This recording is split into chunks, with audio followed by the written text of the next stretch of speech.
Boa noite! Estamos começando mais um Café com Bíblia. Hoje, terça-feira, 12 de maio. Convidamos todas as pessoas que estão prontas já para começar o estudo, mais um estudo bíblico no livro do Apocalipse. Queremos convidar todos os internautas, todas as pessoas que nos acompanham, todas as pessoas que se inscreveram neste canal, abram agora as suas Bíblias no capítulo 3 do livro do Apocalipse e vamos ler mais uma das cartas que vieram, todas elas do trono de Deus, através do Senhor Jesus. Jesus foi aquele que responsabilizou a igreja para que estas cartas fossem lidas diante do Pai, diante das testemunhas, diante da igreja, diante do povo do Senhor Jesus, a vontade de Deus através do Senhor Jesus. O Senhor Jesus é o nosso Pai querido, é o nosso Deus que ministra aos nossos corações. Então vamos ler o texto. Ao anjo da igreja em Filadélfia escreve, Apocalipse 3, 7. Estas coisas diz o santo, o verdadeiro, aquele que tem a chave de Davi, que abre e ninguém fechará, e que fecha e ninguém abrirá. Conheço as tuas obras, eis que tenho posto diante de ti uma porta aberta, a qual ninguém pode fechar, que tens pouca força. Entretanto guardaste a minha palavra, e não negaste o meu nome. Eis que farei que alguns dos que são da sinagoga de Satanás, desses que a si mesmos se declaram judeus e não são, mas mentem, eis que os farei vir e prostrar-se aos teus pés e conhecer que eu te amei. Porque guardaste a palavra da minha perseverança, também eu te guardarei da hora da provação que há de vir sobre o mundo inteiro, para experimentar os que habitam sobre a terra.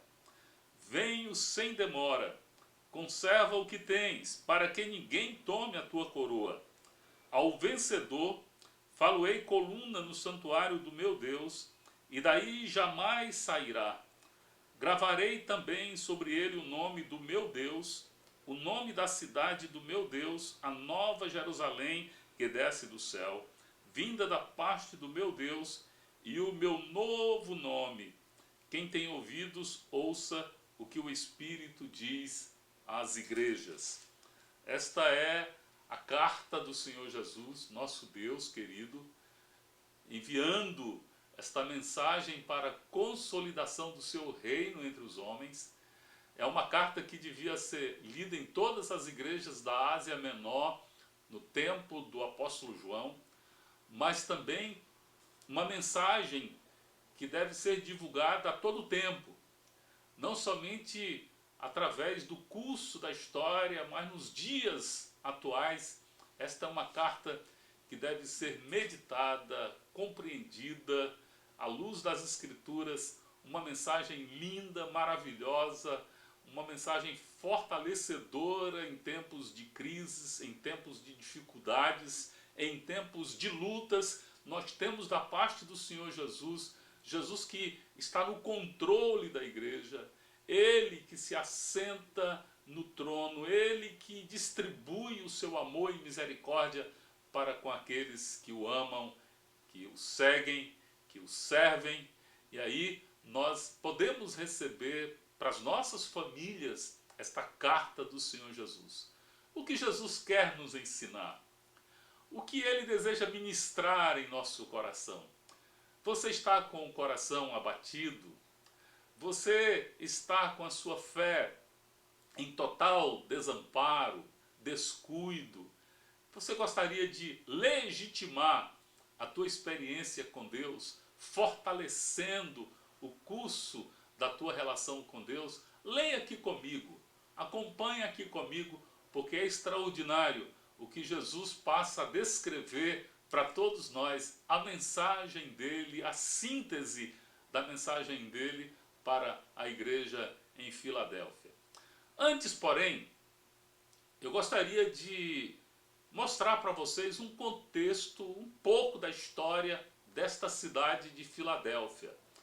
Ela é uma cidade bem estratégica, porque está perto das demais cidades para as quais Jesus enviou a cada uma carta, começando com Éfeso. Agora nós temos a sexta igreja, ali pertinho de Pérgamo, de Sardes, sendo que a última cidade, Laodiceia, fica ao sul e Pérgamo ao norte, Sardes um pouco mais ao norte também. E aqui está a cidade de Filadélfia. Esta cidade ela foi erguida cerca de 200 anos antes do Senhor Jesus.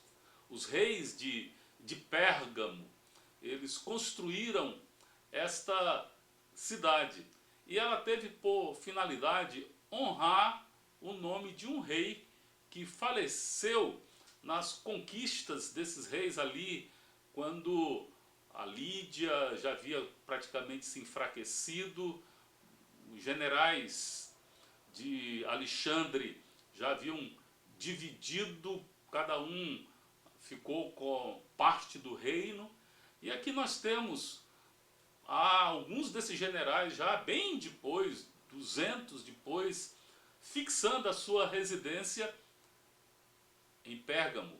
Não os quatro, não está aqui o Cassandro, não está aqui o Ptolomeu, não está aqui o Lisímaco, não está aqui o Seleucida, está aqui um dos generais. E esse general grego, chamado de Eumenes na história, no momento da conquista desse território, ele perdeu o seu irmão, o Átalo. E aí, por conta disso, a amizade deles era uma amizade extraordinária, linda. Ele tinha um apreço enorme para com o seu irmão mais velho. E aí, quando o Átalo faleceu na luta, o irmão sentiu extremamente abandonado, melancolizado. O luto dele quase que não passou por conta do irmão que era seu companheiro de lutas, o empreendedor, lutavam juntos. Quando então Eumenes resolveu erguer a cidade de Filadélfia em homenagem ao seu irmão. E por que ela recebeu o nome de Filadélfia? Porque o Eumenes foi congratulado, homenageado com a expressão Filadelfo, que significa amor fraternal ou relação íntima. E aí ele resolveu colocar o nome da cidade de Filadélfia, que significa a cidade do amor fraterno, o amor que existia entre os irmãos. Esta cidade vem sofrer no ano 16 da era cristã, 17 da era cristã, um grande terremoto, um grande abalo. Ela ficava na encosta ou ali no pé de grandes montanhas, montanhas enormes em volta da cidade, e era uma cidade que sempre sofreu por abalos sísmicos, por terremotos. Então, por conta disso, esta cidade ela foi estratégica, ela foi uma cidade onde havia uma ligação entre Laodiceia, Pérgamo, Sardes, passando por Filadélfia. Ela foi uma cidade também de descanso desses reis a princípio, mas também foi uma cidade que conseguiu a sua autonomia desenvolvendo o seu comércio. É para esta cidade que Jesus escreve, não necessariamente para o povo desta comunidade, inicialmente para o povo da cristandade, da comunidade cristã, para os membros da igreja. Mas por extensão, quando uma igreja é abençoada, ela abençoa o seu bairro, ela abençoa a sua cidade, ela abençoa o seu território. Então nós podemos entender que o Senhor Jesus está aqui fortalecendo a fé dos cristãos que moravam na cidade de Filadélfia. Ao anjo da igreja, ao mensageiro da igreja em Filadélfia, escreve: Estas coisas diz o santo, o verdadeiro, aquele que tem a chave de Davi, que abre e ninguém fechará. É uma mensagem extraordinária quando ela é vista na perspectiva dos portais eternos. Porque há uma ligeira incompreensão no percurso da vida cristã. Nós lutamos e vivemos muitíssimo o ideal terreno. Nós estamos tão arraigados, estamos tão limitados a essa existência, a esta vida, que a nossa compreensão da eternidade às vezes é tão diminuta, é tão limitada. E Jesus quer abrir aqui os conceitos dos portais eternos, viver a vida presente, mas tendo sempre o coração e a perspectiva da vida voltada para a eternidade. Jesus, quando ensinou para Natanael, lá em João, no capítulo 1, versículo 51, ele disse: olha, porque eu te falei que te vi debaixo da figueira, tu crestes, coisas maiores tu poderás ver, os céus abertos, anjos de Deus subindo e descendo. Então, irmãos, nós podemos ver, mais do que os anjos, a experiência da intimidade com o Filho de Deus, a comunhão, o reconhecimento de todos os atributos de Jesus, de todo o poder que envolve a graça, o sofrimento, a morte, a ressurreição, a vitória de Jesus, as promessas de Jesus de que estaria conosco todos os dias, não nos abandonaria de forma alguma até a consumação dos tempos. E muitos cristãos não conseguem perceber os céus abertos. Os céus estão abertos 24 horas. Precisamos tomar posse desta relação vertical, desse alinhamento cristão com os valores celestiais. Olhar para o céu, viver com a mente e o coração no céu. Basicamente, Jesus está dizendo aqui, estas coisas diz o verdadeiro. Isso é tão fundamental, é tão básico. Diz o fiel e verdadeiro, aquele que tem a chave de Davi e que abre e ninguém fechará. Lembrando que lá em Isaías, capítulo 22, versículo 22 de Isaías, o Isaías está ministrando ali sobre estas chaves de Davi. As chaves da Beit de Davi, a Beit, a casa de Davi. Jesus é o descendente de Davi. Eu gosto muito daquela expressão, daquela leitura que se faz do primeiro homem, Adão. Por que Deus colocou o nome de Adão? Porque as consoantes de Adão nos ensinam muitas lições que vai, esse percurso desde Adão, vai nos trazer até Jesus, a finalidade da graça. Porque Adão, a primeira letra do alfabeto hebraico, é o Aleph, é o nome de Deus. A segunda é do rei Davi, o Dalet de Davi. Então, a última é o M, né? ou pelo menos nós podíamos transliterar para o M, mas é o Men. Então, essas três consoantes do nome Adão falam de Deus, presente na vida do homem, antes da queda. Fala de Davi, como o descendente, através de Davi, da linhagem, vem Abraão até Davi, e Jesus, traçando assim o perfil da nossa história cristã. Então Jesus disse, olha, eu sou o verdadeiro, eu sou o fiel.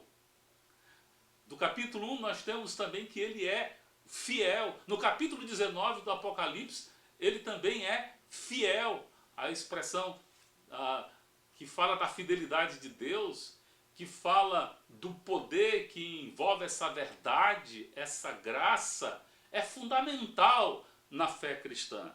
E aí Jesus diz, eu é que tem as chaves de Davi. Não é o Davi que ficou na história, que tem a chave. As chaves do portão da eternidade é Jesus que tem. E aí ele diz, eu sou a chave. Eu sou o verdadeiro, aquele que tem a chave de Davi, que abre e ninguém fechará, e que fecha e ninguém abrirá. O que significa essa expressão? Significa apenas oportunidades que o Senhor Jesus abre, confere a todos nós. Eu quero entender que Jesus está falando de todas as possibilidades do reino dos céus. Quando nós lemos lá no livro dos Salmos, eu quero abrir aqui, Salmos 24. O texto do Salmo 24 diz que ao Senhor pertence a terra e tudo que nela contém, o mundo e os que nele habitam. Fundou a ele sobre os mares e sobre as correntes a estabeleceu. Quem subirá ao monte do Senhor? Quem há de permanecer no seu santo lugar? O que é limpo de mãos e puro de coração, que não entrega sua alma à falsidade, nem jura dolosamente. Versículo 5. Este obterá do Senhor a bênção e a justiça do Deus da sua salvação. O versículo 5 diz, tal é a geração dos que o buscam, dos que buscam a face do Deus de Jacó. Levantai, ó portas, as vossas cabeças, levantai-vos, ó portais eternos, para que entre o Rei da Glória. Quem é o Rei da Glória? O Senhor forte e poderoso, o Senhor poderoso nas batalhas. Levantai, ó portas, as vossas cabeças, levantai-vos, ó portais eternos, para que entre o Rei da Glória.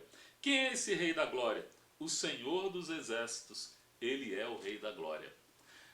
Jesus está falando desses portais eternos, dos portais que se levantam, da porta que se levanta, que abre para o nosso entendimento, para o recebimento das nossas bênçãos e para a entrada de todos nós na eternidade. A partir da conversão nós tomamos posse do reino eterno do Senhor Jesus.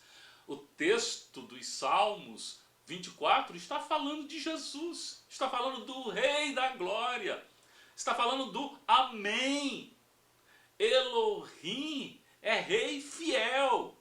Então, o que Jesus está dizendo que eu que tenho as chaves, eu que abro os portais da eternidade, levantai-vos, ó portais eternos, para que entre o Rei da Glória. A oração do salmista deve ser a oração nossa de todos os dias. As portas das possibilidades.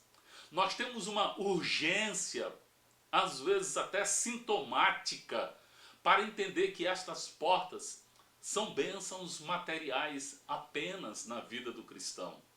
São bênçãos do cotidiano.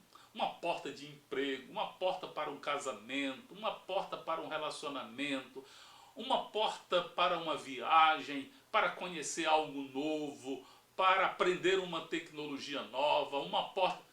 Tudo bem, isso acontece, isso é fruto, isso é resultado, isso é consequência da experiência com Deus, mas não é a prioridade. Os portais eternos vão inserir a nossa vida, a nossa experiência dentro do curso da eternidade. É o que Jesus quer nos ensinar. Ó igreja, a despeito das situações, dos terremotos, das pandemias, das epidemias da vida, dos estresses, das lutas, das circunstâncias, das angústias, dos sofrimentos, dos lutos, a despeito de tudo isso, a eternidade está aberta diante de você, dos seus olhos, para que você possa experienciar o novo, experienciar a vida de Jesus em nós, a vida através da palavra de Deus em nós. Quando Jesus está falando que estas portas, a porta da salvação, a porta do poder da salvação, a porta da graça, da misericórdia, da bondade do Senhor, da sua fidelidade. Quando ele abre esta porta para o cristão, ninguém pode fechar. Ninguém pode tirar o cristão, o Filho de Deus, do curso da vida e da intimidade com o Criador. Isso nos dá uma segurança enorme, porque num primeiro momento é isso que Jesus está falando, de todas as possibilidades. Qual é a chave? A chave de todas as possibilidades da vida é Jesus. Ele é que abre essas possibilidades. Levantai-vos, ó portais eternos. O Davi era responsável pelas chaves da cidade terrena, do reino terreno. O sacerdote, lá em Isaías 22, é uma representação, uma tipificação do próprio Senhor Jesus, que haverá de reinar sobre toda a humanidade. Então Jesus está abrindo a porta, ele é a chave e é ele que abre. Na experiência lá dos selos, é Jesus que abre os selos. Na experiência do capítulo 4 do Apocalipse, a porta, uma porta que foi aberta no céu para que João pudesse compreender e receber a visão de todos os acontecimentos, foi da permissão de Deus. São possibilidades do Senhor. Veja que o texto, não somente no versículo 7, mas o versículo 8 diz, olha o que Jesus vai dizer. Sabe por que eu abro esta porta? Porque eu conheço as tuas obras. Eu conheço quem tu és. Eis que tenho posto diante de ti uma porta aberta. Olha o versículo 10 como é maravilhoso nesse texto. Sabe por que eu tenho aberto? Diz o texto. Porque, ó igreja, tu guardastes a palavra da minha perseverança. Só por isto, por este motivo, porque tu tens sido perseverante, tu tens me honrado. Quando o crente é fiel a Deus, quando o cristão honra ao Criador com a sua perseverança nas Escrituras, nas promessas, na alegria, na bonança, mas também perseverante na escassez, nas lutas, nas dificuldades, nas tribulações, nós somos então ávidos para entender que a graça do Senhor abarca o nosso coração, cimenta e vai coroar a nossa experiência com Deus em toda e qualquer situação da vida. Jesus está dizendo, eu conheço muito bem, conheço as tuas obras. É por isso que eu tenho posto diante de ti uma porta aberta. As obras podem estar associadas com o dinamismo da fé, com o entusiasmo relevante da carreira cristã, mas as obras podem estar demonstrando o testemunho, por exemplo, que tiveram os grandes homens de Deus, Abraão, José, o próprio Davi na sua intimidade com Deus. Estes homens, os homens da galeria de fé, mostram a obra da fé, a obra extraordinária, mas também tem a ver com a vida da igreja, com as obras da igreja, resultado desta salvação. Nós podemos desenvolver obras fantásticas, assistenciais, ajudando nesse momento de isolamento social. Veja que nós estamos diante do desafio do estreitamento das relações, porque Filadélfia tem a ver com amor fraterno. Vivemos numa situação que achamos, como desenvolver amor fraterno agora, se estamos vivendo em isolamento social? Claro, nós temos as bases para afirmarmos, para darmos consistência dentro da nossa própria casa. Uma família bem edificada, um lar bem edificado, relações bem edificadas na dimensão da família, com certeza vão ser estendidas para a sociedade. Nós podemos ser uma bênção para o nosso bairro, nós podemos ser uma bênção na obra da evangelização, do discipulado, do trabalho, da catequese, do ensinamento.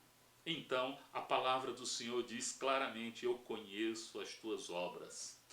Esta é uma das poucas igrejas que Jesus está evidenciando quase nada que interfira a vida cristã desses irmãos. Eles eram tão firmes. Alguns acreditam quando Jesus diz aqui que tu és de pouca força, associando até mesmo a espiritualidade daqueles irmãos.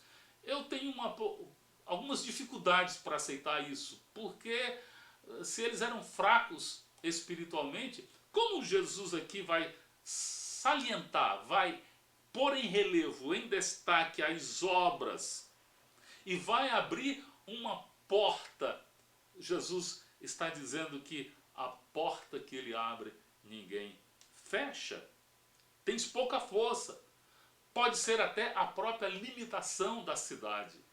Esta cidade, que foi completamente abalada no ano 17 da era cristã, ela só consegue se reerguer por causa da intervenção do Império Romano. Foi o Augustus Tibério que ajudou na reconstrução desta cidade.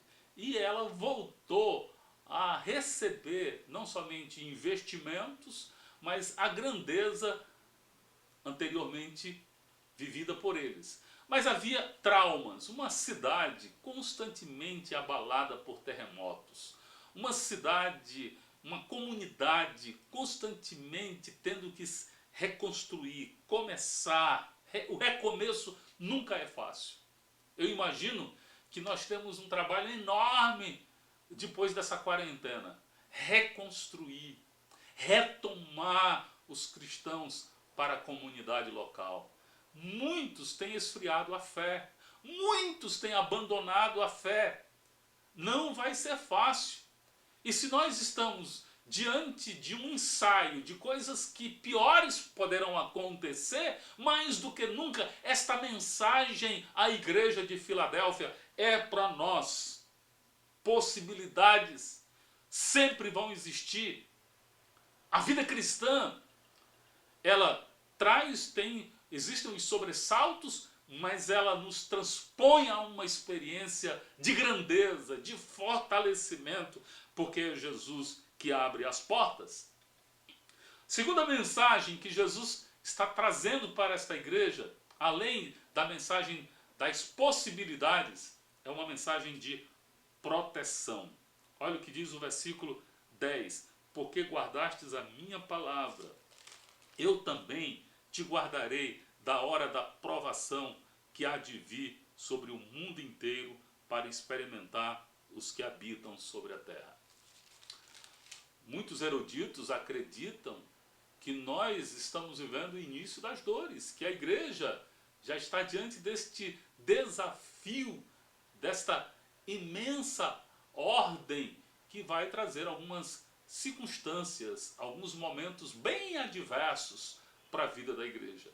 É claro que Jesus está prometendo aqui guardar a sua igreja em toda e qualquer situação ao longo de toda a história. Ele sempre guardou, ele sempre protegeu, ele sempre ministrou proteção, ele sempre ministrou guarda.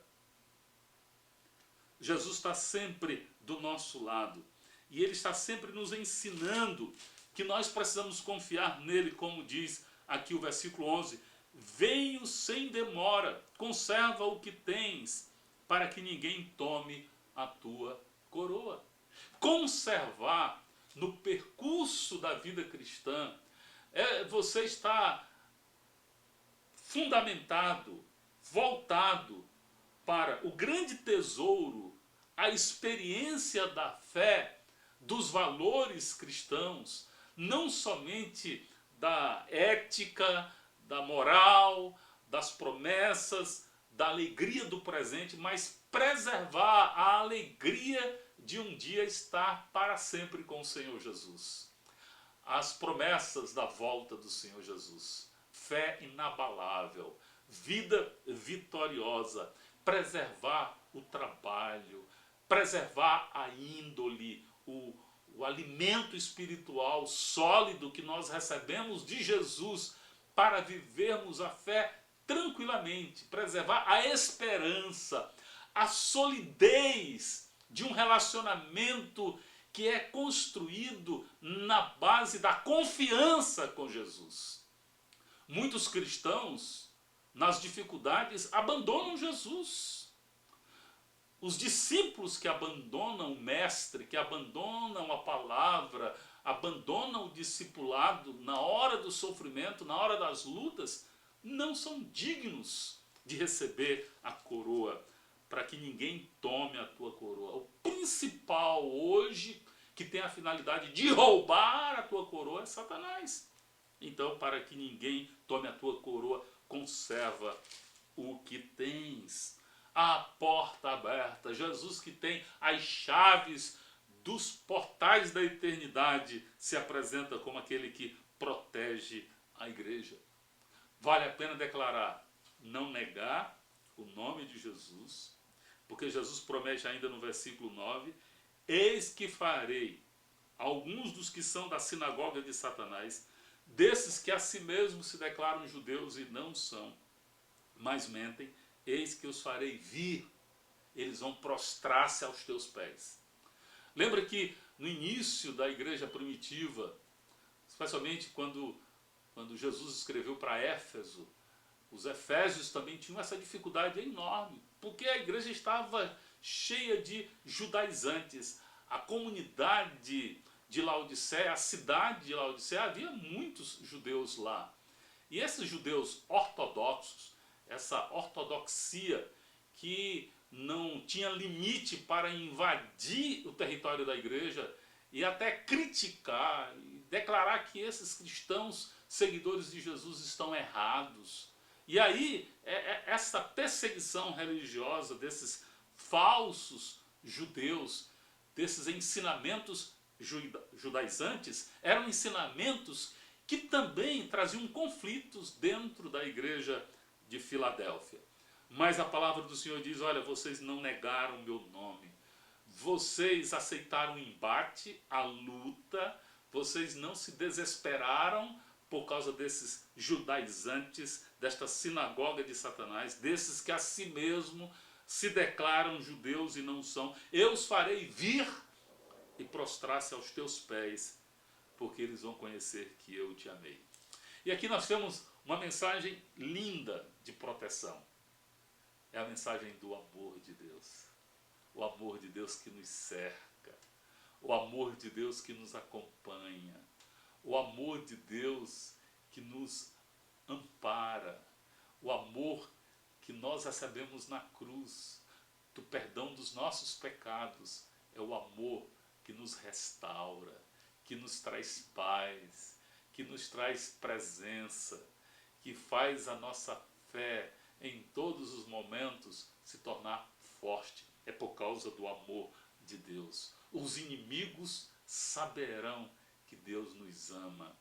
Os governantes podem fechar as nossas igrejas, os nossos templos físicos, podem tirar de nós a liberdade cultica, a liberdade de adoração na comunidade, o adoecimento, a virose, ou qualquer outro vírus, ou qualquer outra pandemia, porque hoje eu entendo que a maior pandemia não é o vírus, mas são governantes que não temem a Deus, homens que não têm escrúpulo, que não têm relação alguma com o Criador, que criam essas situações para que a igreja se torne limitada. Mas a porta que Jesus abriu, ninguém pode fechar. Ninguém fecha a porta para a pregação do Evangelho. Ninguém fecha a porta para o crescimento espiritual, para a dependência de Jesus. O Senhor vai fazer com que todo joelho se dobre, com que toda língua confesse que Jesus Cristo é o Senhor, porque tu guardastes a minha palavra. É um texto que fala de possibilidades, a chave das possibilidades, a chave da proteção. Você quer se sentir protegido? Fica com Jesus, fica com a palavra, fica com a vida de oração, vida de proteção. E aí, a última mensagem que Jesus quer deixar para esta igreja é uma mensagem de proteção. Começa aqui no versículo 9. Diz ainda no versículo 9: farei com que os que são das sinagogas de Satanás, desses que a si mesmos declaram judeus e não são, prostrasse. Ou seja, Jesus aqui nos dá, diante do nosso adversário, diante das nossas dificuldades, diante dos nossos inimigos, diante daqueles que tentam fechar as oportunidades da fé, Jesus nos dá aqui o segredo da promoção. Eles vão reconhecer. Eu vejo também promoção no versículo 12, quando Jesus diz: ao vencedor falo-ei coluna no meu santuário do meu Deus, e daí jamais sairá. Você pode fazer uma conexão linda e maravilhosa, bem escatológica mesmo, com os capítulos 21 e 22 do livro do Apocalipse. Podemos associar ao livro dos Salmos, né? Salmo 24. Podemos associar a todas as promessas do reino de Jesus, as promessas que Jesus nos apresentou ao longo das suas ministrações, e podemos também associar com o capítulo 19 do livro do Apocalipse: ao vencedor falo-ei coluna no santuário do meu Deus.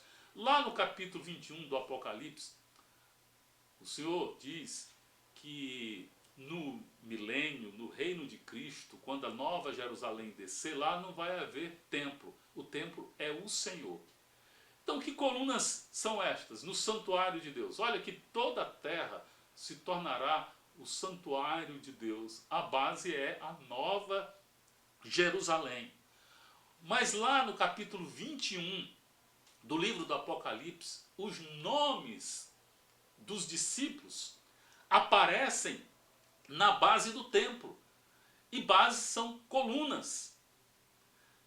Cada coluna recebe o nome de um discípulo, como as portas, porque Davi que tem a chave, Jesus é o descendente de Davi, as portas lá recebem os nomes das 12 tribos de Israel, mas a base são os nomes dos discípulos da igreja. Então, Jesus está falando aqui que nós seremos com Ele, estaremos com Ele reinando na sustentação, no equilíbrio, nas bases, na solidificação de todo o reino de Cristo. O Senhor diz aqui claramente: ao vencedor falo-ei coluna no santuário do meu Deus. E ainda mais, e daí jamais sairá. É uma garantia absoluta, promoção que fará com que a nossa vida se estabeleça na eternidade. E ainda diz o texto: além de fazer coluna, gravarei também sobre ele o nome do meu Deus, o nome da cidade do meu Deus. O nome do meu Deus, Elohim, o Deus que nos criou, da cidade do meu Deus, a nova Jerusalém, diz o texto, que desce do céu, vindo da parte do meu Deus. Como Jesus sabe honrar aqueles que o servem. Como Jesus sabe promover. Não queira a promoção dos homens. Não queira a articulação da vaidade da humanidade. Não queira de maneira alguma ser contemplado ou honrado por homens que são tão voluntários com os lábios, porém o coração está distante da verdade. Queira a honra, seja honrado por Jesus, seja promovido por Jesus na nova Jerusalém, vinda da parte do meu Deus, e o meu novo nome. É novo, sabe por quê? Porque Jesus sempre foi fiel. O problema é que os homens têm dificuldade de atender, os homens têm dificuldades de aceitar, os homens não querem se dobrar diante deste Rei fiel. Mas no reino de Cristo, esse nome novo, nome Jesus é fiel, Ele é o verbo da vida, Jesus é o Amém. Então no reino de Deus esse nome vai ecoar de forma novíssimo, por causa da experiência nova com Jesus no reino dos céus, o nome do meu Deus. Quem tem ouvidos, ouça. Ouça! Tenha urgência para ouvir. Tenha urgência para aceitar esta mensagem. Tenha urgência para ter uma afinidade com o Senhor Jesus. Não o abandone. Em tempos de crises, não o abandone, porque aquele que diz amém hoje, com sinceridade, terá mérito para dizer no reino vindouro, amém, amém, Elohim é Rei fiel, amém? Que Deus te abençoe, meu irmão, que esta visão maravilhosa, que essa experiência de fraternidade. E aí, como é que nós vamos poder viver esta fraternidade hoje? Como é que você vai poder conferir isso? Lembra do copo d'água que Jesus mandou você ministrar aos discípulos dele? Aquele que der um copo d'água, aquele que abençoar, aquele que perdoar, aquele que amar o próximo como eu tenho vos amado. Esse é o trabalho do bom samaritano. É o trabalho da boa experiência cristã, da vida cristã. Procure dividir um pouco as suas coisas que você tem na sua cozinha. Divida o seu arroz, divida o seu feijão, divida a massa de milho, divida o macarrão, a carne que você ainda tem, o frango, divida. Liga para alguém que talvez esteja precisando de ajuda, de uma medicação, ou até mesmo de uma orientação, de um ombro amigo, de uma palavra amiga, de oração. Vamos deixar Jesus ser o destaque nesses momentos difíceis da nossa experiência. Um forte abraço para todos e que esta mensagem dos portais da eternidade, um dia nós vamos ver, está perto de vermos os céus abertos e Jesus descendo, capítulo 19 do Apocalipse. E eu espero que a igreja esteja descendo com ele para reinarmos aqui com o Senhor Jesus. Que Deus nos abençoe, que Deus nos fortaleça e que Jesus nos encha da sua graça. Um beijo amigo no teu coração. Que a graça do nosso Senhor Jesus Cristo, o amor de Deus nosso Pai, as consolações do Espírito Santo de Jesus, hoje e sempre, que você tenha uma noite de sono tranquila para a glória do nome do Senhor Jesus. Se você tem alguma pergunta para fazer, lembrando que a gente tem sempre o pós-café, mande a sua pergunta e nós vamos responder no pós-café. Que Deus te abençoe, que Deus te guarde e que Deus possa ser glorificado na tua vida. Uma boa noite para todos. Graça e paz.